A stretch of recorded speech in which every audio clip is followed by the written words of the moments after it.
Hey there, Stampers, and welcome to another Step It Up video. I'm going to have to move really quickly. This card that I made, sometimes they don't go the way I planned, but I have to just roll with it. So this is the Step 1 card. It's a very simple, I just love this stamp set called Morning Cup. It's so cute. I love it. I didn't think I would, but I've seen so many adorable cards that I use it a lot now. So I like these colors. They kind of feel 1950s inspired, and I thought it worked well with the little percolator coffee maker, which we don't see anymore. Anyway, so this is the Step 1 card. This is Step 2, and then Step 3. And I'll tell you why this one looks a little different as we go along. But I need to go ahead and get started so the video doesn't run too long. So we are using Marina Mist as the card base, and it's just the standard card base. So the cardstock is 8.5 by 5.5, folded at 4 1/4 to make the 4 1/4 by 5.5 card base. Use your bone folder and get the nice crease. Okay, so then this is in the Hostess. It's a level 1 Hostess. It's the designer series paper for the in color, and it's really fun. So this paper, and they have lots of different choices. So this is Poppy Parade, and I used the scallop trim border punch and created just a little bit of trim, and you're just going to adhere it on the end of the poppy. And then I've already stamped this, and I want to show you again. I've said this 100 times, but this is really what I do. It's a dry aqua painter technique, and I use my aqua painter, but the barrel is empty. There's no water in it. Right now it's dry. I use a little medicine cup with water in it, and then I use this palette, and I just put some ink down. I'm not going to do the entire thing. I do have a technique video that I did on a Thursday that kind of shows you how to go through the process. There's a little bit of a learning curve with it, but not much. It's really not that hard. So you're just going to dip the aqua painter in and squeeze out the water. You want the brush to be damp, but not really wet. You want the ink to flow, but not to mesh together too much. So I start with the Marina Mist, and I start by just outlining, and especially the areas that I want to be darker naturally. And you just go through, and when the bristles separate a little bit, you need more water.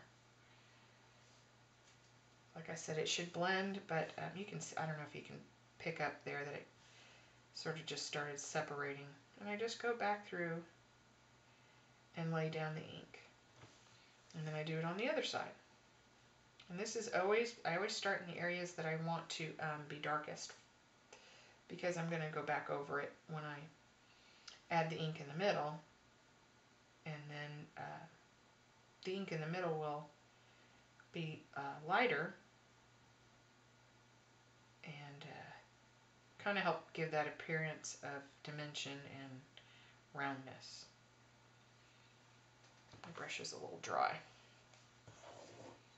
Doesn't look like much now, but you would just keep working this. Pick up some ink, and I roll the brush in there, and then I start back there, and it adds another layer, which makes it darker. This is better. This is sort of the right amount of dampness in the brush. And go back over it, and then I come back and add a little bit more. And as it dries, it starts to blend more. You won't see these lines as much. They don't really bother me, but I do like it a little bit more blended. So I'll dip in and squeeze out. Anyway, you're going to paint the entire image for the level 1 card, or you could just do markers. I really like this technique, and I use it almost all the time now. Anyway, so you get the idea. So you're going to paint it to look like this. And then you're going to take a little black grosgrain ribbon. I know this is retired and I probably shouldn't use it all the time, but I do. It's the perfect punch, and I don't like that it's retired. So I just punch a little corner in there, snip a little ribbon, and put it through the holes, tie it off. I'm actually going to finish this card before I do it so that I can use the card. Anyway, so you're getting the idea. It's a very simple card. Lastly, and I use Stays On black when I do this technique. It doesn't bleed. And then you're just going to take the sentiment that you want, and I'm using So Saffron again, and you want to leave enough room to add a brad. And oh, well, that's wonky. I guess I didn't put it on well. I made it wonky. That's a little bit better. Okay, so you're gonna just snip that out, snip the edge, and then you can add your brad, and you're as good as gold. And that's your level 1 card. Easy peasy. For a level 2 card, we stepped it up by adding a black mat to the designer series paper, and a black mat to the sentiment, and a black mat to the base for the pot. And I also cut it out and popped it up using dimensionals. And I thought that was kind of fun. So you'll just pop it up.